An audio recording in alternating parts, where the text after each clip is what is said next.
시청자 여러분, 평범했던 하루가 상상조차 할 수 없는 악몽의 시작이었다는 것을 믿으시겠습니까? 저는 오늘 평생을 함께하자고 맹세했던 제 아내, 수와 수압책에 닥친 끔찍한 진실에 대해 이야기하려 합니다. 수아는 유능한 건축가로 늘 에너지 넘치고 밝은 사람이었습니다.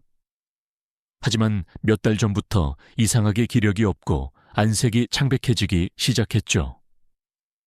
저는 그저 프로젝트 마감 때문이겠거니 스트레스성이라고만 생각했습니다. 하지만 그녀의 눈빛에 드리운 알 수 없는 불안감은 제 마음을 끊임없이 짓눌렀습니다. 결국 저는 더 이상 미룰 수 없어 그녀의 손을 잡고 서울 강남의 유명 종합병원으로 향했습니다. 아주 간단한 정기 검진일 뿐이라고 믿으면서요. 그날 아침 병원 복도는 여느 때처럼 환자들로 북적였고 손을 꽉 잡고 있던 수아의 손은 얼음장처럼 차가웠습니다. 그녀가 피검사와 소변 검사를 위해 검사실로 들어간 직후였습니다. 흰 가운을 입은 중년의 의사 한 분이 갑자기 제게 다가왔습니다. 그는 주위를 빠르게 살피더니 낮은 목소리로 제 귀에 속삭였습니다. 그 목소리는 분명 떨리고 있었지만 단호했습니다. 지훈 씨, 지금 당장 경찰에 신고하십시오. 무슨 일이 있어도 아내에게는 아무 말도 하지 마세요. 그 한마디에 제 온몸의 피가 차갑게 식는 것 같았습니다. 경찰이라니? 도대체 제 아내에게 무슨 일이 일어나고 있는 걸까요? 그리고 그 의사가 말하려는 숨겨진 진실은 대체 무엇이었을까요? 이 모든 것이 단순한 오진이기를 바랐지만 다음날 밝혀진 검사 결과는 저희 부부의 삶을 영원히 바꿔놓았습니다. 저희가 마주한 진실은 단순한 질병이 아닌 제가 과거에 묻어두려 했던 배신과 증오로부터 시작된 계획적인 독살 시도였습니다. 시청자 여러분, 지난 시간 잠깐 언급했듯이 저희 부부의 평온한 일상은 아주 사소한 변화로부터 무너지기 시작했습니다. 제 아내 수아는 성공한 건축가였습니다. 특유의 섬세함과 대담한 디자인으로 업계에서 촉망받았고 항상 밝은 미소와 넘치는 에너지로 주변 사람들을 이끌었죠. 지훈은 작은 IT 스타트업을 운영하고 있었고 저희는 서울의 한적한 동네에 마련한 아파트에서 작지만 확실한 행복을 누리며 살고 있었습니다. 서로의 꿈을 응원하고 주말에는 한강변을 따라 자전거를 타는 정말 평범하고 행복한 일상이었습니다. 하지만 그 평온함은 마치 차츰 스며드는 독처럼 아주 느리고 은밀하게 금이 가기 시작했습니다. 처음에는 그저 만성 피로인 줄 알았습니다. 수아는 유난히 야근이 많았고 프로젝트 마감이 잦았거든요. 여보, 요즘 너무 피곤해. 몸이 천근만근이야. 수아는 매일 아침 잠자리에서 일어나며 나지막이 한숨을 쉬었습니다. 저는 달스럽지 않게 프로젝트 끝나면 푹 쉬자. 비타민이라도 더 챙겨 먹어 라고 말하며 그녀를 안심시키려 했죠. 하지만 시간이 흐를수록 상황은 심각해졌습니다. 창백한 안색은 화장으로도 가려지지 않았고 가장 좋아하던 음식에도 전혀 흥미를 보이지 않았습니다. 젓가락을 들었다 놓기를 반복하며 입맛이 없어 라고 말하는 수아를 볼 때마다 제 마음은 무겁게 가라앉았습니다. 더 걱정스러웠던 건 간헐적인 현기증이었습니다. 어느 날 저녁 부엌에서 물을 마시던 수아가 순간 비틀거리며 벽을 짚었을 때 저는 단순한 스트레스가 아닐 수도 있다는 끔찍한 예감을 느꼈습니다. 강인했던 아내가 점차 힘없이 시들어가는 모습은 곁에서 지켜보는 저에게는 형언할 수 없는 공포였습니다. 세상의 모든 남자가 강하다고 하지만 사랑하는 사람이 하루하루 약해지는 것을 보면서 두려움을 느끼지 않을 사람이 있을까요? 저는 필사적으로 영양제를 사 모았고 주말에는 억지로라도 그녀를 데리고 외출하려 했습니다. 그러나 그 모든 노력은 수아의 괜찮아, 여보, 정말 괜찮아 라는 힘없는 미소 앞에서 무력해졌습니다. 그러던 어느 날 수아는 자신의 사무실에서 중요한 미팅 도중 갑자기 쓰러질 뻔했다고 고백했습니다. 그때 저는 더 이상 미룰 수 없다는 것을 깨달았습니다. 저는 단호하게 휴가를 냈고 수아를 설득하여 병원 방문을 결정했습니다. 단순히 빈혈이거나 스트레스일 거야. 걱정하지 마. 내가 옆에 있잖아.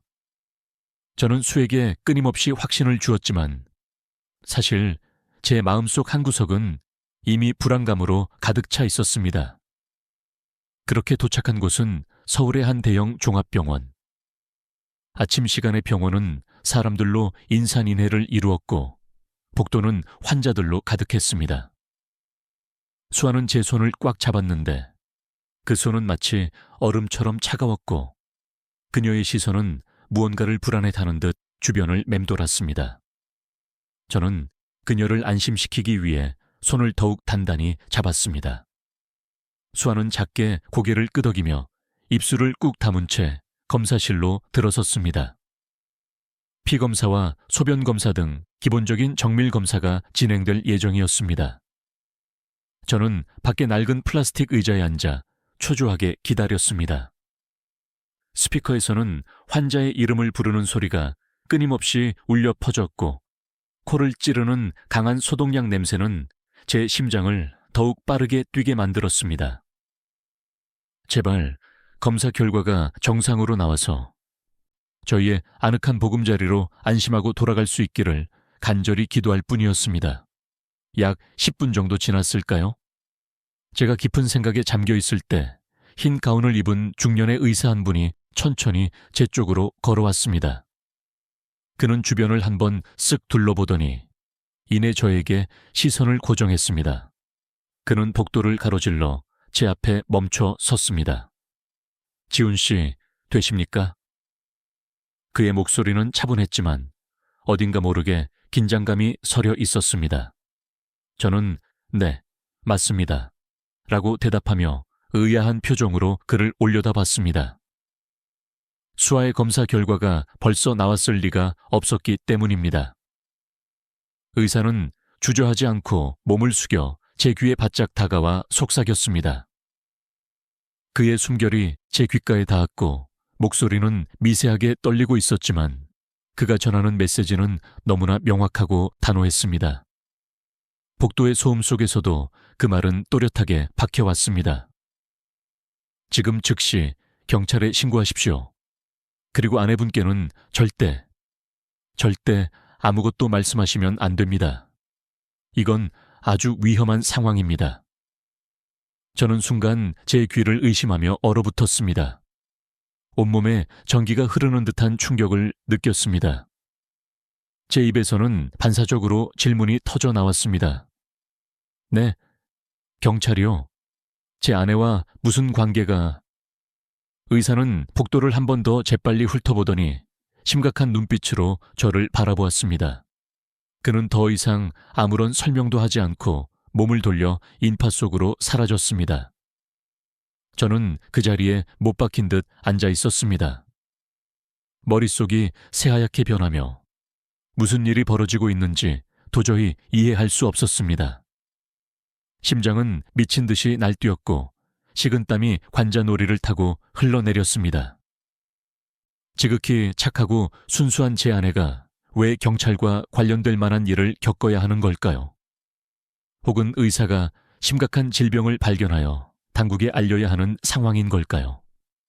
하지만 왜 그렇게 다급한 목소리로 속삭였던 걸까요? 온갖 암울한 상상들이 한순간에 제 머리를 스치고 지나갔습니다.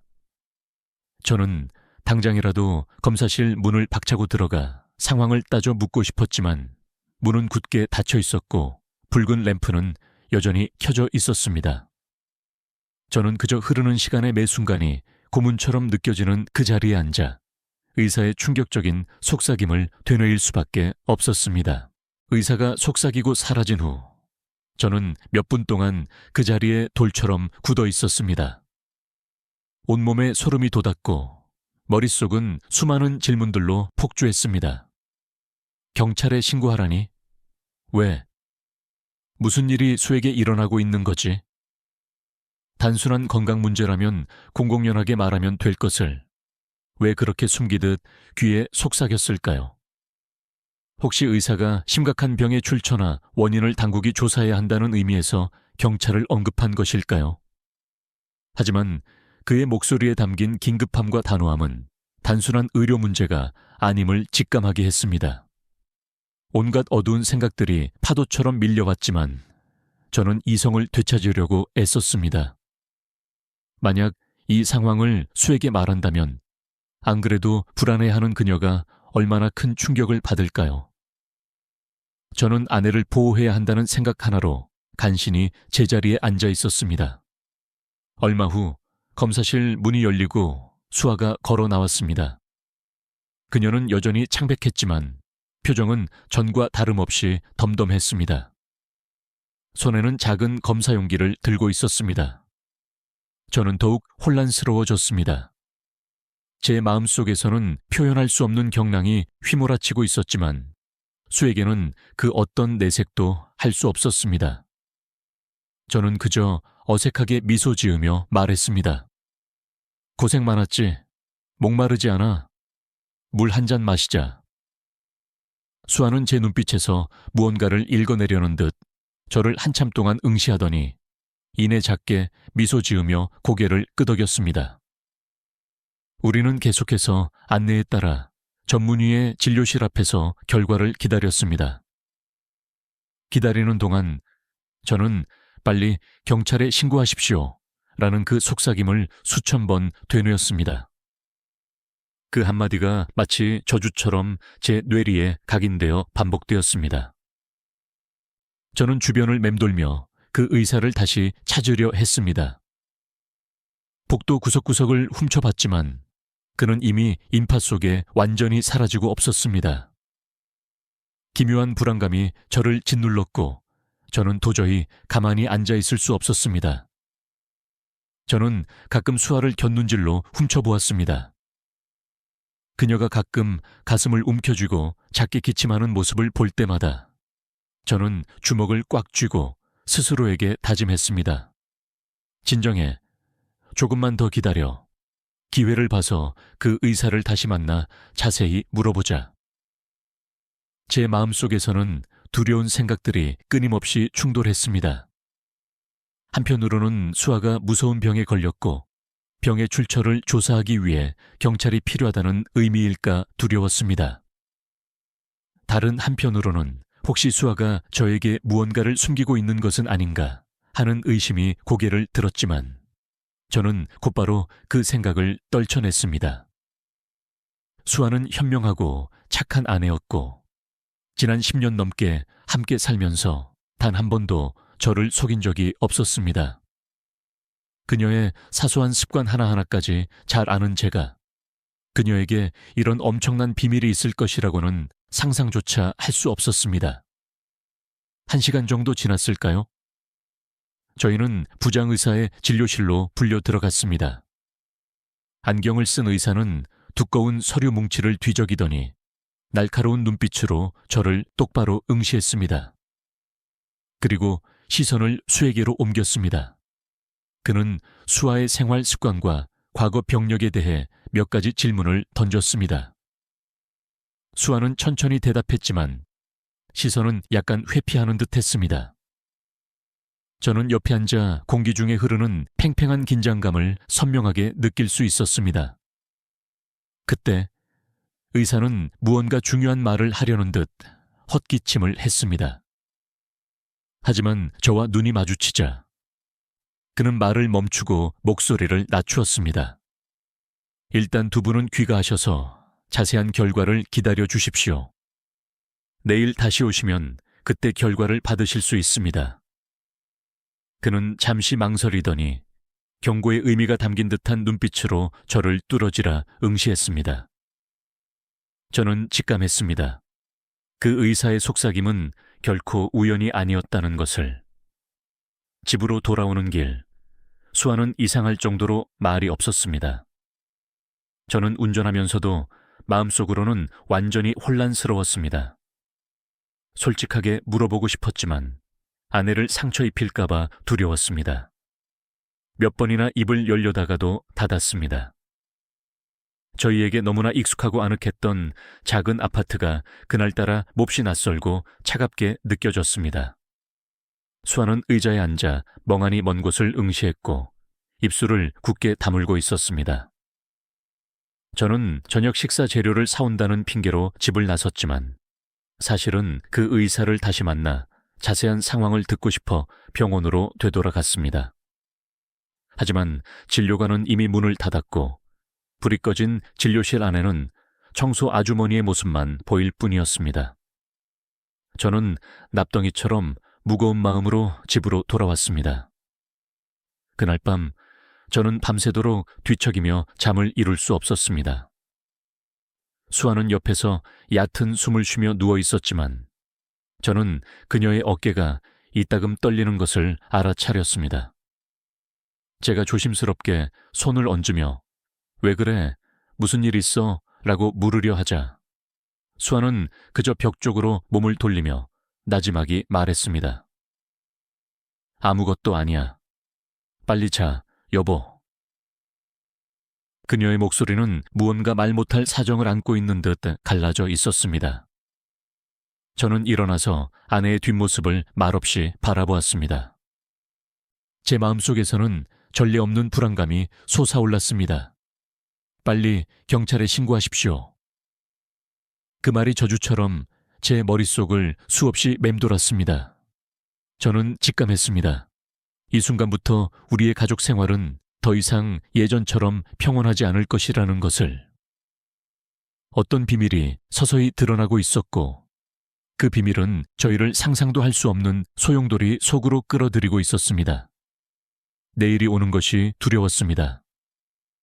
하지만 동시에 저는 이 모든 진실을 반드시 마주해야 한다는 피할 수 없는 의무감에 사로잡혔습니다. 길고 고통스러웠던 밤이 지나고 아침이 밝았습니다. 저는 한숨도 제대로 자지 못했지만 애써 태어난 척했습니다. 새벽 일찍 일어나 죽을 끓이고 수에게 천천히 먹으라고 당부했습니다. 어제 의사의 속삭임 때문에 밤새 불안해했던 저와 달리 수아는 오늘만큼은 결과를 혼자 받으러 가게 할 수 없다는 듯이 단호하게 같이 가겠다고 고집했습니다. 그녀의 눈빛에는 희미하지만 굳건한 빛이 어려 있었고 저는 차마 그녀를 말릴 수 없었습니다. 어차피 이 짐을 혼자 짊어질 수는 없다는 것을 알았기에 저희 부부는 다시 병원으로 향했습니다. 병원에 도착해 아직 봉인된 검사 결과를 손에 쥐었을 때 제 심장은 미친 듯이 요동쳤습니다.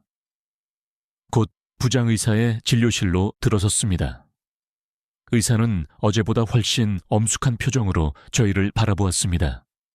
그는 서류를 펼치고 날카로운 시선으로 저를 똑바로 마주했습니다.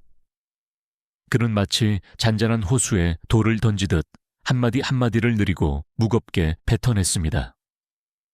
"지훈 씨, 마음의 준비를 하시는 것이 좋겠습니다. 이 진실은 단순한 건강 문제가 아니라 생명에 관련된 문제입니다." 저는 숨을 멈추고 눈을 크게 떴습니다. 옆에 앉은 수아 역시 얼굴이 새하얗게 질렸고 입술을 와들와들 떨었습니다. 진료실은 공포스러운 정적에 휩싸였습니다. 저는 제 심장이 가슴속에서 격렬하게 울려 퍼지는 소리를 선명하게 들었습니다. 의사가 곧 입 밖에 낼 한마디가 저희 부부의 인생을 영원히 바꿔놓을 것이라는 것을 직감했습니다. 진료실 안의 공기가 마치 굳어버린 것 같았고 벽에 걸린 시계의 초침 소리만이 이 무거운 침묵을 찔러댔습니다. 저는 마른 침을 삼켰습니다. 수많은 질문들이 머릿속을 맴돌았지만 어떤 말도 입 밖으로 나오지 않았습니다. 부장의사는 낮게 한숨을 쉬었습니다. 그는 검사 결과 용지를 책상 위에 내려놓고 잠시 저를 응시한 후 입을 열었습니다. 목소리는 낮았지만 엄청난 무게감이 실려 있었습니다. 진정하십시오. 결과에 따르면 수아 씨의 소변 샘플에서 강력한 독성 화합물이 검출되었습니다.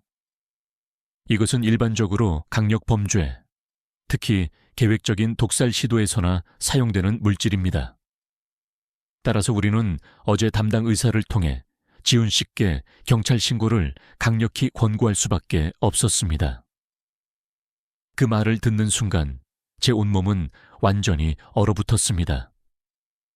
의사의 말 한마디 한마디가 마치 망치처럼 제 머리를 내리쳤습니다. 저는 분노가 섞인 목소리로 격앙되어 소리쳤습니다. 동물이란요, 말도 안 됩니다. 착한 제 아내는 절대 그런 일과는 무관한 사람입니다. 분명 뭔가 잘못된 것이 틀림없습니다, 선생님. 제 옆에 앉아있던 수아는 얼굴이 창백해지다 못해 파랗게 질렸고 겁에 질린 눈으로 저를 바라보며 떨리는 손으로 제 옷자락을 꽉 움켜쥐었습니다. 그녀는 간신히 입을 열었습니다.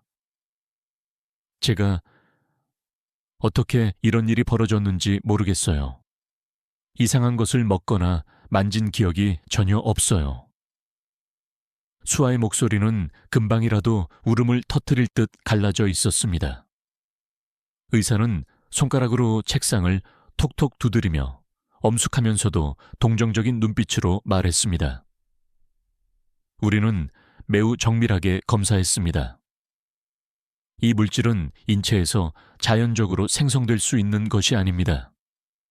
통상적으로 누군가가 음식물에 고의로 넣었을 때 나타나죠.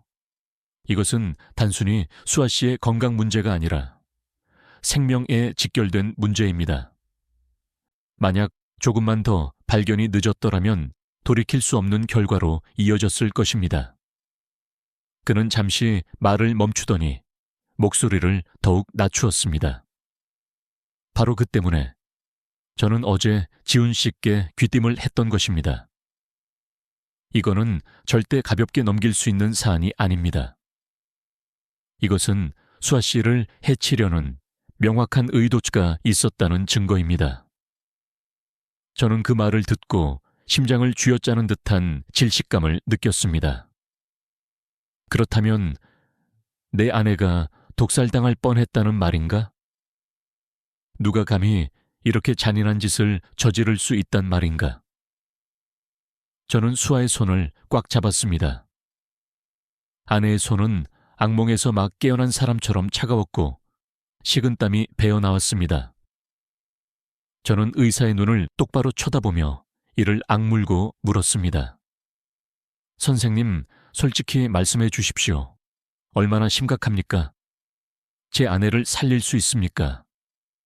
의사는 고개를 끄덕이며 침통한 눈빛으로 말했습니다. 조기에 발견하고 독의 공급원을 차단한다면 회복 가능합니다. 하지만 가장 중요한 것은 배후에 누가 있는지, 독을 어디에서 얻었는지 즉시 알아내는 것입니다. 그렇지 않으면 수아 씨는 결코 안전하지 않습니다. 저는 할 말을 잃었습니다. 모든 것이 빙글빙글 돌았고 수많은 얼굴들이 머릿속에 떠올랐습니다. 우리가 누구에게 원한을 살 만한 일을 했는지 생각하려 했지만 곧 사고는 산산조각 났습니다. 저희 부부는 누구와도 원한을 살 일 없이 조용히 살아왔기 때문입니다. 저는 수아를 돌아보았습니다. 그녀는 입술을 꽉 깨물고 있었고 눈빛에는 공포와 무력감이 서려 있었습니다. 저는 아내의 어깨를 힘껏 끌어안으며 속삭였습니다. 무슨 일이 있어도 내가 당신을 지킬게. 약속해. 수아는 제 품에 얼굴을 묻고 어깨를 떨며 울었습니다.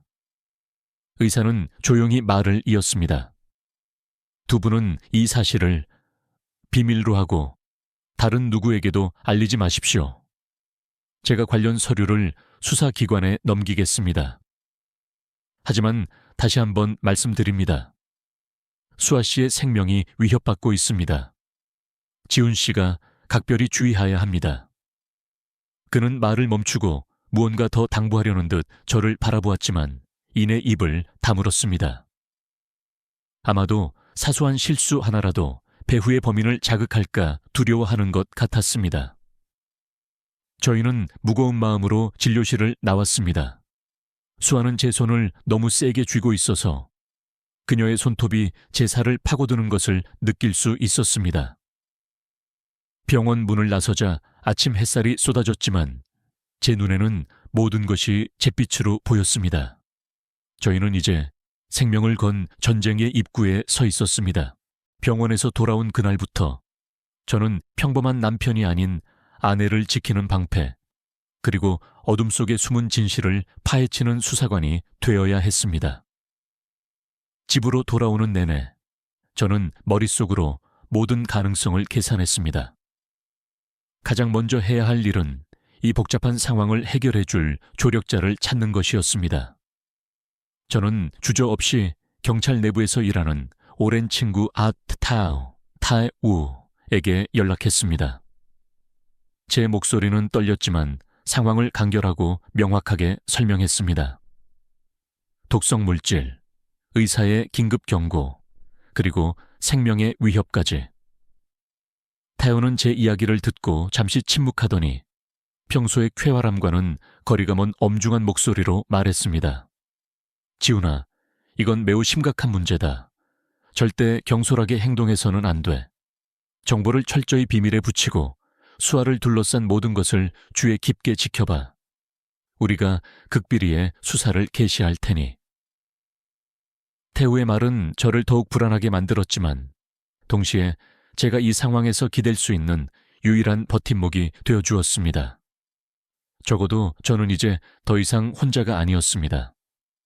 저는 태우와의 통화를 마치자마자 아내의 병이 시작된 시점부터 현재까지 모든 기억을 필사적으로 되짚어봤습니다. 수아는 거의 식사를 하지 않았고 외부 음식은 제가 직접 요리하거나 포장해 온 것뿐이었습니다. 그렇다면 독은 어떻게, 언제 들어왔을까요? 그때 제 머릿속에 섬뜩한 기억 하나가 떠올랐습니다. 바로 수아의 가장 가까운 친구인 예은 바치오네르이었습니다. 예은은 몇 달 전 수에게 요즘 너무 힘들어 보인다며 해외에서 공수해온 고가의 특수 건강보조제 한 박스를 선물했습니다. 예은은 수에게 이 제품이 기력을 회복하는 데 탁월하며 매일 잊지 말고 챙겨 먹어야 한다고 유난히 강조했었습니다. 수아의 증상이 심해지기 시작한 시점은 공교롭게도 그 보조제를 복용하기 시작한 이후와 정확히 일치했습니다. 저는 심장이 미친 듯이 뛰는 것을 느꼈습니다. 설마 예은이가? 그럴 리가 없어. 예은은 수아와 고등학교 시절부터 친자매처럼 지내온 사이였습니다. 그녀는 순수하고 다정한 성품으로 저희 부부에게 항상 진심으로 잘해줬습니다. 그런 예은이가 수아를 해치려 한다는 것은 상상조차 할 수 없는 너무나 끔찍한 배신이었습니다. 하지만 의사의 말처럼 독은 외부에서 누군가 고의로 넣은 것이었습니다. 저는 끓어오르는 의심과 친구에 대한 믿음 사이에서 고통스럽게 충돌했습니다. 만약 예은이가 주범이 아니라면 누군가 그녀를 이용해 독을 전달하게 했을 수도 있다. 저는 더 이상 이 의혹을 외면할 수 없었습니다. 수아가 잠든 틈을 타 저는 예은이 준 그 보조제 상자를 조심스럽게 꺼냈습니다. 상자 안에는 아직 복용하지 않은 캡슐 몇 개가 남아 있었습니다. 겉보기에는 일반적인 건강보조제와 다를 바 없었지만 제 눈에는 그것이 수아의 생명을 앗아갈 수도 있는 차가운 흉기로 보였습니다. 저는 떨리는 손으로 남은 캡슐 몇 개를 작은 지퍼백에 담았습니다. 독이 묻어 있을지도 모른다는 생각에 손이 마비되는 듯한 공포를 느꼈습니다. 다음 날 아침 저는 급하게 외부에 중요한 거래처 미팅이 있다는 핑계를 대고 집을 나섰습니다. 수아는 여전히 창백한 얼굴이었지만 제게 미소를 지어 보이며 조심해서 다녀오라고 말했습니다. 저는 애써 태연한 척했지만 뒤돌아선 제 심장은 터질 것 같았습니다. 제가 지금 들고 가는 것이 아내를 살릴 유일한 증거이거나 아니면 저희를 파국으로 몰아넣을 배신의 증거였기 때문입니다. 태우와는 시내 외곽의 한적한 곳에서 만났습니다. 그는 약속한 대로 자신의 지인에게 검체를 의뢰할 참이었습니다. 저는 지퍼백을 건네면서도 목이 메어 말이 나오지 않았습니다. 태우야, 이게 수아의 병이 시작된 이후로 그녀가 꾸준히 복용한 거야. 만약 여기에 뭐가 있다면. 태우는 말없이 저를 바라보더니 제 어깨를 두드려 주었습니다. 걱정하지 마. 최대한 빨리 결과를 알려줄게. 그 후 몇 시간은 제 인생에서 가장 길고 고통스러운 시간이었습니다. 저는 사무실에 앉아 있었지만 아무것도 할 수 없었습니다. 오직 태우의 전화벨 소리만을 기다렸습니다. 매 순간 저는 예은이가 아닐 것이라고, 이 모든 것이 오해일 것이라고 스스로를 설득하려 했습니다. 하지만 마음속 깊은 곳에서는 이미 잔혹한 진실을 직감하고 있었습니다. 마침내 휴대폰이 울렸습니다. 태우였습니다. 그의 목소리는 수화기 너머로도 냉정하고 무거웠습니다. 지훈아, 확인됐다. 네가 가져온 그 보조제 캡슐. 샘플에서 강력한 독성 화합물의 흔적이 발견됐어. 그리고 이 독성 물질은 수아의 몸에서 검출된 것과 완벽하게 일치해. 제 심장은 누군가에게 단단히 붙잡힌 듯 조여왔고 식은땀이 비 오듯 흘러내렸습니다. 저는 귀를 의심하며 멍하니 앉아 있었습니다. 그렇다면 정말 이 건강보조제가 독의 공급원이었단 말인가? 그리고 이 보조제를 수에게 건넨 사람은 수아의 가장 가까운 친구인 예은이었습니다. 머릿속이 빙글빙글 돌고 눈앞이 아득해졌습니다. 저는 간신히 목에 걸린 덩어리를 삼키고 갈라진 목소리로 물었습니다. 확실해? 뭔가 착오가 있을 수는 없는 거야? 태우는 단호하게 말했습니다. 이 결과는 틀림없어. 하지만 우리는 섣불리 누군가를 단정하지 않을 거야. 예은이도 누군가에게 이용당했을 가능성이 있어. 지금부터가 진짜 시작이야. 알았지? 수에게는 절대 알리지 마. 더 큰 충격을 줄 테니까. 저는 고개를 끄덕였지만 제 마음은 수천 개의 칼날에 찔리는 듯 아팠습니다. 이제 모든 의혹은 예은이라는 이름 혹은 그녀를 조종한 배후의 인물에게로 향했습니다. 누가 감히 이런 잔인한 방식으로 저희의 행복을 파괴하려 하는 것일까요? 제가 믿었던 모든 것이 무너져 내리는 순간이었습니다. 태우에게서 보조제 캡슐의 독성 물질이 수아의 체내 독극물과 일치한다는 확인을 받은 후 저는 깊은 절망과 함께 섬뜩한 확신에 사로잡혔습니다. 독의 출처는 밝혀졌지만 수아의 가장 가까운 친구인 예은, 이 주범일 리는 없었습니다. 예은은 너무나 순진하고 다정한 사람이었고 누군가의 아기를 품고 독을 건넬 만큼 교활하지 못했습니다. 태우 역시 같은 의견이었습니다. 이제 수사의 초점은 누가 예은을 이용해 독을 전달했는가로 완전히 옮겨갔습니다. 태우는 예은의 최근 행적, 특히 그녀가 보조제를 건네받은 경로를 파헤치기 시작했습니다. 며칠 밤낮으로 예은의 통화 기록과 사적인 만남 패턴을 분석하던 태우에게서 마침내 충격적인 연락이 왔습니다. 지훈아, 예은이의 통화 기록에서 한 남자의 이름이 반복적으로 나와. 이 남자가 예은이에게 그 건강 보조제를 전달해 주면서 수아가 기력이 없으니 빨리 회복해야 한다며 복용을 종용했더군. 그리고 그 남자의 이름은 태우가 입을 열었을 때 저는 온몸의 피가 차갑게 굳는 것을 느꼈습니다. 태우가 말한 그 남자의 이름은 제가 지난 5년간 제 기억에 가장 깊숙한 곳에 묻어두려 했던 이름이었습니다. 민준이야. 네가 5년 전에 함께 사업을 했던 그 민준. 그 이름을 듣는 순간 제 심장은 천갈래, 만갈래 찢어지는 듯 했습니다. 민준, 한때 저와 꿈을 공유했던 사업 파트너, 그리고 제가 제 손으로 나락에 빠뜨렸던 남자. 5년 전 저와 민주는 미래를 약속하며 야심차게 IT 스타트업을 공동 창업했습니다. 저희는 밤낮 없이 일했고 꿈은 이루어지는 듯 보였습니다. 하지만 제가 내린 단 한 번의 오판, 너무나 위험했던 투자 결정 때문에 회사는 단기간에 회복 불가능한 파산 상태에 이르렀습니다. 회사의 실패는 민준에게는 단순한 재정적 손실이 아니었습니다. 그는 모든 것을 잃었습니다. 명예, 수년간 쌓아온 경력, 그리고 결혼을 약속했던 약혼녀까지. 그는 모든 것을 잃고 깊은 어둠 속으로 사라졌습니다.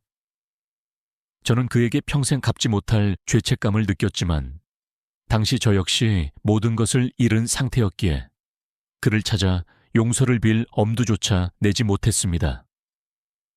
민주는 그 실패의 모든 원인을 저에게 돌렸습니다. 파산 후에도 그는 저에게 공개적으로 비난과 저주를 퍼부었고 그의 눈빛은 순수한 증오로 가득 차 있었습니다. 그때 저는 민준이 그 충격에서 헤어나오지 못하고 결국 저를 향한 원한을 품게 되었음을 알았습니다. 그리고 저는 그 원한이 시간이 지나면 희미해질 것이라고 착각했습니다. 하지만 민준은 잊지 않았습니다. 그는 증오를 키웠고 그 끔찍한 그림자는 이제 수아의 생명을 노리고 있었습니다. 민준은 아마도 제가 회사의 파국 이후 모든 것을 잃고 불행하게 살고 있을 것이라 여겼을 것입니다. 하지만 저는 수아를 만나 새로운 삶의 빛을 찾았고 작은 성공을 일구며 행복을 되찾았습니다. 민준은 제가 모든 것을 잃었다고 생각했을 때 제가 가장 소중히 여기는 것, 즉 수아의 삶과 저의 행복을 파괴함으로써 저를 자신이 겪었던 고통과 절망의 어둠 속으로 끌어내리려 한 것입니다. 이것은 단순한 복수가 아니라 저를 향한 집착과 파괴적인 증오였습니다. 저는 주저앉아 머리를 감싸 쥐었습니다. 이건 내가 만든 그림자야. 제 입에서는 고통스러운 신음이 흘러나왔습니다. 5년 전의 제 실수, 제 잘못된 판단이 이제 와서 아무 죄 없는 수에게 끔찍한 대가를 치르게 하고 있었습니다. 만약 그때 제가 민준에게 제대로 사과하고 그의 분노를 풀도록 도왔다면 어땠을까요? 아니, 제가 애초에 그런 어리석은 결정을 내리지 않았다면 말입니다. 수아가 위험에 빠진 모든 책임은 궁극적으로 저에게 있었습니다. 태우는 제 어깨를 잡고 단호하게 말했습니다. 지훈아, 자책할 시간이 없어. 민준의 동기는 명확해졌어. 그는 너에게 가장 큰 고통을 안겨주기 위해 수아 씨의 오랜 친구인 예은이를 이용한 거야. 예은이는 아마도 민준에게 속아 보조제를 주는 것이 수아를 돕는 일이라고 철석같이 믿고 있었을 가능성이 높아. 저는 이를 악물었습니다. 순진한 예은이를 조종하여 독을 전달하게 하고 그 사실을 알 리 없는 수아의 생명을 서서히 갉아먹는 민준의 잔인함에 치가 떨렸습니다. 수아는 며칠 동안 저의 창백한 얼굴을 보고 걱정하며 무슨 일이 있느냐고 물었습니다. 저는 사랑하는 아내에게 네가 지금 내 과거의 그림자 때문에 독살당하고 있다는 잔인한 진실을 말할 수 없었습니다. 저는 숨겨왔던 과거의 짐이 이렇게 무거운 현실이 되어 제 삶을 덮칠 줄은 몰랐습니다. 하지만 이제 분명해졌습니다. 이 싸움은 단순히 독을 찾아내는 것을 넘어 제가 과거의 잘못에 대한 책임을 지고 아내를 지켜내야 하는 처절한 속죄의 과정이 되었습니다. 저는 민준이 더 이상 수에게 접근하지 못하도록, 그리고 이 모든 것을 끝내기 위해 태우와 함께 덫을 놓기로 결심했습니다. 제 과거의 그림자가 더 이상 수아를 덮치도록 내버려 둘 수는 없었습니다. 민준의 이름이 제 과거의 악몽에서 튀어나온 순간부터 수사는 속도를 내기 시작했습니다. 태우와 저는 민준이 예은을 어떻게 조종하고 있는지 파악하는 것이 가장 시급하다고 판단했습니다. 저희는 예은의 연락망을 통해 민준과 그녀의 통화 내용을 극비리에 감청하기 위한 장치를 마련했습니다. 아내의 친구를 감시해야 한다는 사실은 도의적으로 너무나 고통스러웠지만 수아의 생명이 걸린 일이기에 다른 선택의 여지가 없었습니다. 수아는 여전히 쇠약해져 있었습니다. 제가 독이 든 보조제를 모두 치웠기에 더 이상 중독은 일어나지 않았지만 이미 체내에 쌓인 독성 물질로 인해 기력이 회복되지 않고 있었죠. 수아의 상태가 호전되지 않는다는 사실은 민준에게 다음 단계를 실행할 명분을 줄 것이 분명했습니다. 얼마 지나지 않아 태우에게서 충격적인 내용이 담긴 녹취 파일이 도착했습니다. 저는 떨리는 손으로 파일을 재생했고 수화기 너머로 들려오는 민준의 목소리는 제가 기억하던 친구의 목소리가 아닌 차갑고 계산적인 악마의 목소리였습니다. 민준은 예은에게 지훈이 수아를 제대로 돌보지 않고 있다는 거짓 정보를 주입하고 있었습니다. 녹취 음성, 민준의 목소리. 예은아, 수아가 계속 기운이 없다고 하지 않았니? 지훈이 녀석 사업 때문에 바쁘다고 아내 건강을 뒷전으로 미루는 것 같더구나. 너라도 수아를 챙겨줘야지. 내가 공수해온 이 회복집중 포뮬러만이 수아를 살릴 수 있어. 일반적인 영양제와는 차원이 달라.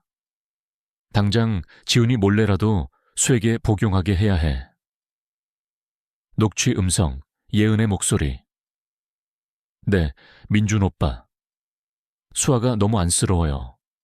지훈 오빠도 힘들어 보이긴 하지만. 알겠어요. 오빠 말대로 이번에는 제가 잘 챙겨줄게요. 수아가 힘을 낼 수만 있다면요. 저는 이어지는 대화를 들으며 온몸의 전율을 느꼈습니다. 민준은 단순히 독을 전달한 것이 아니었습니다. 그는 예은이라는 순진한 영혼을 가스라이팅 하고 있었습니다. 수아를 걱정하는 예은의 순수한 마음을 이용해 독극물을 사랑과 회복이라는 이름으로 포장한 것입니다. 더 끔찍한 것은 그가 수아의 남편인 저를 무관심하고 이기적인 남편으로 몰아쓰며 예은에게 도덕적인 의무감까지 심어주고 있다는 사실이었습니다. 이건 단순한 복수가 아니야, 태우야. 이건 심리적 살인을이야. 저는 분노로 떨리는 목소리로 중얼거렸습니다. 민주는 제게 고통을 주기 위해 저와 수아 사이의 신뢰를 무너뜨리고 예은의 인생까지 파괴하고 있었습니다. 녹취 파일의 마지막 부분에서 민주는 다음 단계를 지시했습니다. 녹취 음성, 민준의 목소리. 수아 상태가 나아지지 않는 건 기존의 포뮬러가 약해서 그래. 내가 오늘 저녁에 더 강력한 긴급 집중 배치를 예은이 너에게만 전해줄게. 이건 훨씬 빠르고 효과가 강할 거야. 절대 지훈이에게 들키면 안 된다. 이건 너와 나, 수아만의 비밀이야. 이것은 결정적인 순간이었습니다. 더 강력한 배치. 민준이 독살 시도를 가속화하겠다는 명확한 증거였습니다. 저는 예은이 민준의 지시대로 새로운 독극물을 수에게 투여하기 전에 반드시 민준을 막아야 했습니다. 태우와 저는 긴급하게 만나 작전을 최종 조율했습니다. 민준은 저를 향한 원한과 증오에 완전히 눈이 멀어 있었습니다. 그의 가장 큰 약점은 바로 5년 전의 사업 실패와 그로 인한 자기 정당화에 대한 집착이었습니다. 민준은 네가 그 실패 때문에 괴로워하는 모습을 보고 싶어해. 그가 가장 고통스러워할 만한 장소로 불러내야 해. 태우가 말했습니다. 저희는 민준을 유인할 장소를 정했습니다. 바로 저희가 5년 전 파산했던 그 IT 스타트업의 오래된 사무실 근처였습니다. 저는 민준에게 보낼 메시지를 신중하게 작성했습니다. 지훈이 민준에게 보낸 메시지. 민준아, 5년 전 그날의 파국에 대해 내게 할 말이 있다. 네가 가장 잘 아는 장소에서 오늘 밤 혼자 나오지 않으면 이 모든 것을 세상에 폭로할 것이다. 내가 뭘 폭로할지 넌 알겠지. 저는 제가 그 실패에 대해 공개적으로 인정하겠다는 암시를 던졌습니다. 민주는 저의 굴복과 고통을 확인하고 싶어 할 것이고 폭로를 막기 위해 반드시 나올 것이었습니다. 태우는 이 메시지가 완벽한 미끼가 될 것이라고 확신했습니다. 그는 특수팀을 구성하여 약속 장소 주변에 잠복시키기로 했습니다. 집으로 돌아왔을 때 수아는 침대에 누워 힘없이 저를 맞았습니다. 저는 곧 벌어질 잔혹한 대결을 앞두고 그녀에게 마지막으로 평온한 모습을 보여주려 애썼습니다. 수아는 저의 굳은 표정을 읽었는지 제 손을 잡고 나지막이 물었습니다. 여보, 오늘 무슨 일 있었어? 당신 얼굴이 너무 안 좋아 보여요. 저는 수아의 차가운 손을 감싸쥐고 애써 미소 지었습니다. 아니야, 자기야. 그냥 사업이 좀 복잡했을 뿐이야. 걱정하지 마. 내가 당신 옆에 있잖아. 하지만 제 마음속은 폭풍전야였습니다. 불과 몇 시간 후, 저는 제 과거의 그림자와 마주해야 했고, 그 그림자는 지금 제 아내의 목숨을 노리고 있었습니다. 저는 수아가 잠든 후 창가에 홀로 앉아 민준이 올 시간을 기다렸습니다. 이 길고 잔혹한 악몽을 끝낼 시간이 다가오고 있었습니다. 약속 시간이 다가오자 제 심장은 천둥처럼 울려댔습니다. 저는 태우와 함께 5년 전 저희의 꿈과 함께 산산조각 났던 그 사무실이 있던 건물의 뒤편 어둡고 으슥한 골목에 도착했습니다. 그곳은 차가운 밤 공기와 콘크리트 냄새만이 감도는 저희 부부의 실패와 고통이 응축된 장소였습니다. 태우의 팀은 이미 주변에 잠복을 완료했고 저는 무정의를 통해 태우와 연결된 채 홀로 어둠 속에 서 있었습니다. 분노와 죄책감이 뒤섞인 채 저는 이 악몽을 끝낼 준비를 했습니다. 얼마 지나지 않아 어둠 속에서 한 그림자가 나타났습니다. 민준이었습니다. 5년 만에 보는 민준은 제가 기억하던 야심찬 젊은 사업가의 모습이 아니었습니다. 그는 초췌했고 눈빛에는 깊고 어두운 앙심이 서려 있었지만 동시에 일종의 비열한 만족감이 감돌고 있었습니다. 그는 낡은 벽에 등을 기대고 서서 저를 향해 차갑게 비웃었습니다. 지훈아, 네가 결국 이 자리에 나타날 줄 알았다. 네가 보낸 메시지를 봤을 때 나는 네가 드디어 내 고통을 인정하고 무릎 꿇는 줄 알았지. 내 명예가 얼마나 소중한지 보여주마. 저는 그를 향해 천천히 걸어갔습니다. 민준아, 헛소리 집어치워. 나는 내 명예를 짓밟으러 온 게 아니야. 나는 네가 수에게 무슨 짓을 했는지 묻기 위해 왔다. 제 말에 민준의 얼굴에서 비웃음이 사라졌습니다. 그는 눈을 가늘게 뜨고 저를 쏘아봤습니다. 무슨 짓이라니? 내 아내 수아가 아프다는 건 알고 있어. 불쌍하지. 하지만 그건 네가 그녀를 제대로 지키지 못한 내 업보 아니겠어? 거짓말하지 마. 네가 예은이를 이용해서 수에게 독성 물질이든 보조제를 먹였다는 것을 우린 알고 있어. 네 목적이 뭐였던 거야? 왜 아무 죄 없는 수아를 희생시켜야 했지? 제 목소리는 격앙되었지만 애써 떨림을 감추려 했습니다. 민주는 제 질문을 듣더니 잠시 침묵했습니다. 그리고는 갑자기 고개를 뒤로 젖히며 광기 어린 웃음을 터뜨렸습니다. 그의 웃음소리가 이 어둡고 텅 빈 골목에 메아리 쳤습니다. 왜냐하면 내가 내 모든 것을 앗아갔잖아. 민주는 갑자기 저를 향해 돌진하듯 달려들었습니다. 그는 분노의 찬목소리로 절규했습니다. 5년 전 그 파국 속에서 나는 돈, 명예, 미래, 모든 것을 잃고 지옥에 빠졌어. 하지만 너는 어땠지? 너는 회사만 잃었을 뿐 결국 수아라는 빛을 얻고 행복하게 살았잖아. 네 사업을 망가뜨린 건 너였는데 왜 너만 행복할 자격이 있냐고.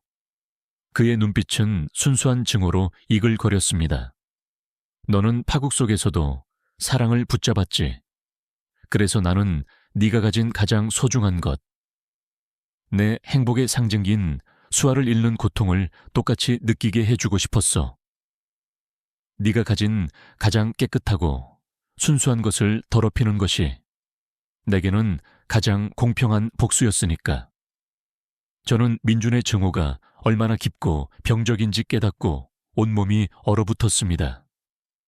그는 수아를 저를 향한 복수의 도구로만 여겼습니다. 제가 그에게 준 상처가 수아의 생명을 노리는 끔찍한 괴물이 되어 돌아온 것입니다. 민준아, 내 복수는 틀렸어. 수아는 아무 죄가 없어. 네가 나에게 복수하고 싶었다면 나를 노려야 했지. 왜 죄 없는 사람의 삶을 짓밟는 거야? 저는 이를 악물었지만 민준의 분노는 멈추지 않았습니다. 죄가 없다니. 네가 가진 모든 행복은 내 고통 위에 세워진 거야. 네가 겪는 고통은 네 과거의 죄에 대한 당연한 대가냐. 바로 그때였습니다. 태우가 무정의로 신호를 보냈습니다. 지금 어둠 속에 숨어있던 태우와 2명의 형사가 그림자처럼 튀어나와 민준을 순식간에 제압했습니다. 민준은 격렬하게 저항했지만 형사들에게 곧 제압당했습니다. 놔! 이거 안 놔! 지훈아, 너는 행복할 수 없어. 너는 네 과거에서 영원히 도망칠 수 없어. 민준은 필사적으로 소리쳤지만 그의 몸은 수갑에 채워졌습니다. 저는 그 자리에서 꼼짝도 할 수 없었습니다. 제가 평생 존경했던 아내가 바로 제가 만든 과거의 실수와 파국의 대가로 독살당할 뻔했다는 진실이 생생하게 제 눈앞에 펼쳐졌습니다. 민준이 끌려가면서 저를 향해 던진 마지막 증오의 눈빛은 제가 가진 모든 죄책감을 다시 일깨웠습니다. 태우가 저에게 다가와 어깨를 잡았습니다. 지훈아, 이제 끝났어. 놈은 잡혔어. 하지만 넌 강해져야 해. 이 모든 걸 이겨내고 수아 씨 옆을 지켜야 해. 저는 그 자리에서 주저앉아 2 손으로 머리를 감싸 안았습니다. 집 전체가 민준의 증오 어린 절규와 제 심장이 찢어지는 소리로 가득 찬 것 같았습니다. 이 모든 악몽이 바로 제 손에서 시작되었다는 고통스러운 진실이 저를 짓눌렀습니다. 제가 수에게 입힐 고통의 깊이를 생각하니 눈물이 멈추지 않았습니다. 민준이 구속된 후 저는 무거운 안도감과 함께 깊은 죄책감에 시달렸습니다. 당장의 위협은 사라졌지만 가장 잔혹한 대면은 아직 남아 있었습니다. 바로 수에게 이 모든 진실을 고백해야 하는 순간이었습니다.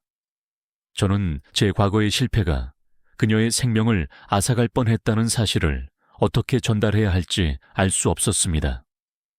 하지만 더 이상 숨기거나 미룰 수는 없었습니다.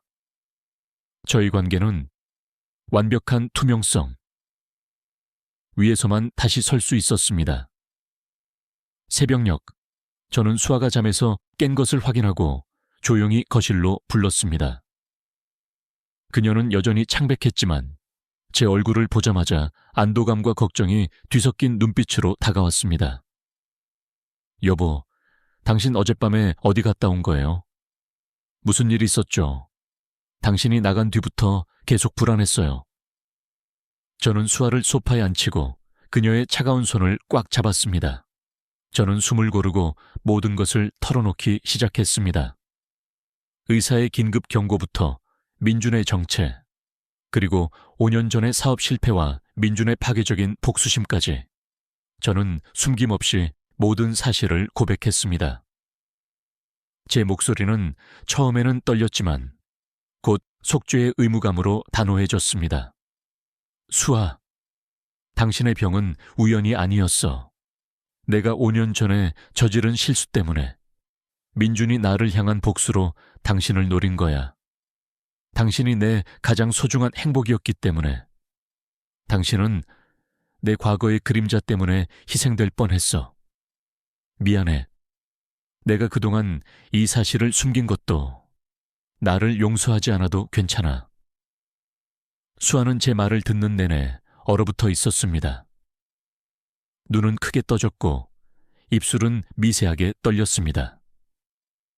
그녀의 눈에서는 뜨거운 눈물이 뺨을 타고 소리 없이 흘러내렸습니다.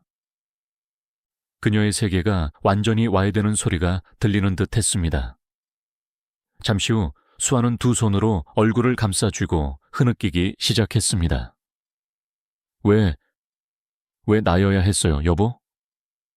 제가 무슨 죄가 있다고, 아무 상관도 없는 과거의 일 때문에 제가 독살당할 뻔해야 했나요? 그녀의 목소리는 절규에 가까웠습니다. 자신이 겪은 고통이 무작위의 불행이 아니라 남편의 숨겨진 과거로부터 비롯된 계획적인 증오 때문이라는 사실은 그녀에게 끔찍한 트라우마였습니다. 저는 아무 말도 할 수 없었습니다. 그저 그녀를 힘껏 안아주고 그녀의 고통을 함께 나누는 것만이 제가 할 수 있는 유일한 속죄였습니다. 수아는 한참 동안 제 품에서 울었습니다. 그리고 마침내 그녀는 고개를 들었습니다. 눈은 붉게 충혈되었지만 그녀의 눈빛에는 깊은 슬픔 속에서도 단단한 무언가가 자리 잡고 있었습니다. 여보, 이제 알겠어요. 이건 당신 잘못이 아니에요. 당신도 민준의 증오와 당신의 죄책감이라는 이중의 고통 속에서 절 지키려 했잖아요. 이제야 당신이 얼마나 괴로웠는지 알겠어요. 그녀는 제 손을 잡고 눈물을 닦았습니다. 우리는 이걸 함께 극복해야 해요. 과거의 잘못 때문에 우리의 미래까지 잃을 수는 없어요. 저는 당신의 비밀을 이해해요. 그리고 저는 당신을 믿어요. 수아의 용서는 제 심장을 다시 뛰게 했습니다. 그녀는 피해자였음에도 불구하고 저를 향한 비난 대신 용서와 사랑을 선택했습니다. 그 순간 저는 저희 부부가 진정한 의미의 파트너로 다시 태어났음을 깨달았습니다. 저희는 곧 예은과의 문제도 해결했습니다. 태우의 도움으로 민준의 치밀한 가스라이팅, 녹취록을 들은 예은은 자신이 수에게 독을 먹였다는 사실에 충격과 죄책감으로 무너졌습니다. 수아는 예은을 만나자마자 오히려 그녀를 감싸 안았습니다. 예은아, 네 잘못이 아니야. 너도 민준에게 속은 피해자일 뿐이야. 나는 너를 용서해. 수아의 그 말은 증오의 연쇄를 끊어내는 유일한 칼날이었습니다. 예은은 눈물로 사죄했고 수사를 도왔습니다. 모든 것이 정리된 후 수아는 집중적인 해독 치료와 회복기에 들어갔습니다. 저는 그녀의 식단, 수면 패턴, 그리고 일상의 모든 것을 투명하게 관리했습니다. 이제 더 이상 저희 사이에는 비밀이 없었습니다. 수아는 천천히 아주 느리게 기력을 회복해 갔습니다. 그녀의 뺨에 다시 옅은 혈색이 돌기 시작하고 입가의 미소가 드리워질 때마다 저는 작은 승리를 느꼈습니다. 그날 밤 수아는 제 옆에 누워 잠들기 전 나지막이 속삭였습니다. 여보, 이제 정말 무섭지 않아요. 당신이 옆에 있다는 것, 그리고 우리가 이제 서로에게 모든 것을 숨기지 않는다는 것이 가장 큰 약이에요. 저는 수아를 품에 안고 다짐했습니다. 저는 제 과거의 그림자를 완전히 청산하고 수아와의 투명한 미래를 위해 살겠다고. 저희는 함께 앉아 조용히 흐르는 시간을 바라보았습니다. 이제 더 이상 저희를 쫓는 당장의 그림자는 없었습니다. 이 잔혹한 경험은 저희에게 하치치 사랑과 용서, 그리고 진실의 가치를 뼈저리게 가르쳐 주었습니다. 저희는 이 폐허 위에서 다시 일어서 저희만의 빛을 되찾을 준비를 하고 있었습니다. 민준의 구속 후 저희 부부의 작은 아파트에는 마침내 평온이 찾아왔습니다. 더 이상 독이 든 선물을 의심하거나 숨겨진 위협에 떨 필요가 없었습니다. 하지만 마음속의 상처는 쉽게 아물지 않았습니다. 저희는 이 끔찍한 사건이 남긴 트라우마를 치유하는 긴 여정을 시작했습니다. 민주는 재판에 회부되었고 자신의 행동에 대한 어떠한 후회도 보이지 않았습니다. 그는 여전히 자신이 정당한 복수를 했을 뿐이라고 주장했습니다. 그러나 그의 증오는 그를 감옥이라는 어둠 속에 가두었을 뿐 그에게 어떠한 평화나 해방감도 가져다 주지 못했습니다. 민준의 몰락은 저에게 증오란 결국 자신을 파괴하는 독이라는 명확한 교훈을 주었습니다. 저는 저희의 행복을 파괴하려 했던 그를 향한 미움 대신 그저 불쌍한 마음을 가지기로 했습니다. 수아는 오랜 기간 체내에 쌓였던 독성 물질을 해독하기 위해 꾸준한 치료를 받았습니다.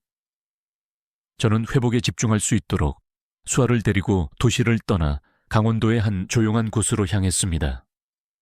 맑은 공기를 마시며 저희는 산책하고 함께 요리를 배우며 가장 단순한 일상 속에서 행복을 되찾기 위해 노력했습니다. 제가 서툴게 끓인 죽이라도 수아는 언제나 웃으며 세상에서 가장 맛있는 약이라고 말해 주었습니다. 그녀의 얼굴에 옅은 혈색이 돌고 입가의 미소가 자주 떠오르는 것을 볼 때마다 저는 제 삶의 빛이 서서히 돌아오고 있음을 느꼈습니다. 어느 날 아침 수아는 제 손을 잡고 나지막이 말했습니다. 지훈 씨, 저는 이 모든 일에서 하나의 교훈을 얻었어요. 과거에 너무 얽매이지 말아야 한다는 거예요. 어차피 바꿀 수 없는 것이니까요. 중요한 것은 현재와 미래예요. 제게는 당신이 있고 이제 우리는 더 이상 아무것도 숨기지 않잖아요. 그것만으로 충분해요. 수아의 말은 제 가슴을 깊이 울렸습니다. 저는 그녀를 힘껏 끌어안았습니다. 저는 제 과거의 실패, 민중화의 사업 파국과 죄책감을 영원히 짊어지고 살아야 하지만 더 이상 그 그림자가 저희의 현재와 미래를 정의하도록 내버려 두지 않겠다고 다짐했습니다. 저는 수에게 모든 것을 고백하고 용서를 구한 그 순간 비로소 민준의 복수라는 덫에서 완전히 벗어날 수 있었습니다. 행복은 고통이 없는 것이 아니라 고통을 함께 이겨내는 과정이라는 것을 깨달았습니다. 이 이야기는 저희 부부에게 가장 힘든 시련이었지만 저희의 사랑을 시험하고 더 단단하게 만들었습니다. 저희는 이제 서로에게 어떤 사소한 일이라도 숨기지 않는 완벽한 투명성만이 관계를 지킬 수 있다는 것을 압니다. 수아가 독살 위협을 받았던 이유는 저의 과거 때문이었지만 그 위기를 이겨낸 힘은 오직 저희의 사랑과 신뢰에서 나왔습니다. 이 긴 이야기를 들어주신 시청자 여러분께 저는 저희의 경험을 통해 얻은 가장 중요한 3가지 교훈을 나누고 싶습니다. 첫째, 증오에 독은 자신부터 파괴합니다. 민주는 복수를 완성하려 했지만 결국 스스로를 불행하게 만들었을 뿐입니다. 여러분의 마음속에 어떤 원한이 있다면 그것이 여러분의 삶을 갉아먹기 전에 용서하고 놓아주십시오. 그래야만 진정한 평안을 찾을 수 있습니다. 둘째, 신뢰와 소통은 가장 강력한 해독제입니다. 만약 제가 처음부터 민준과의 과거를 수에게 숨기지 않았다면 혹은 저희 부부가 서로의 불안감을 감추지 않고 솔직하게 털어놓았다면 민준은 저희 사이를 비집고 들어올 틈을 찾지 못했을 것입니다. 부부나 가족 간에는 그 어떤 비밀도 아무리 사소한 것이라도 숨기지 마십시오. 투명성은 가장 견고한 방어막입니다. 셋째, 지금 옆에 있는 가족을 가장 소중히 여기십시오. 위기가 닥쳤을 때 저희를 지탱해 준 것은 돈도 명예도 아니었습니다. 바로 사랑하는 수아의 존재, 그리고 그녀를 잃을 수 없다는 저의 절박한 마음이었습니다. 잃고 나서야 가족의 소중함을 깨닫지 마십시오. 일상의 모든 순간 사랑과 감사를 표현하며 살아가십시오. 수아는 완전히 회복되었고 저희는 다시 평온하고 행복한 일상을 살고 있습니다.